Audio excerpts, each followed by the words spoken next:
بڑے معصوم بن کے کہتے ہیں کہ بھئی یزید ایسا تھا ویسا تھا. یزید کو کس نے پالا تھا, کس نے پوسا تھا, کس گھر میں شراب کی خرید فروخت ہوتی تھی, وہ تفصیل سے میں بڑے بڑے علماء محدثین کے اقوال میں بیان کر چکا ہوں کہ معاویہ کے یہاں شراب کی خرید فروخت ہوتی, معاویہ کا سود جائز تھا, معاویہ کے یہاں ریشم کے کپڑے پہنے جاتے تھے, معاویہ کے یہاں صحابہ کی گردنیں کٹی جاتی تھی, معاویہ کے یہاں حضرت علی کو گالی دی جاتی تھی, حضرت فاطمہ جو خواتین جنت کی سردار ہے ان کو گالی بکی جاتی تھی, حسین و حسن کو قتل کروایا اور دھمکیاں دی اور ان کو گالیوں سے نوازا جاتا تھا. وہ گھر تھا جہاں یہ ہوتا تھا. اور میں بہت تفصیل سے بتا چکا ہوں کہ جس وقت حضرت حسین کا سر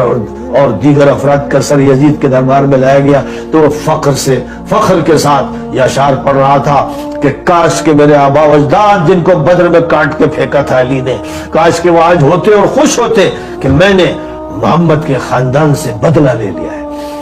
صحیح سندوں کے ساتھ یہ روایتیں موجود ہیں جو میں تفصیل کے ساتھ بیان کر چکا ہوں.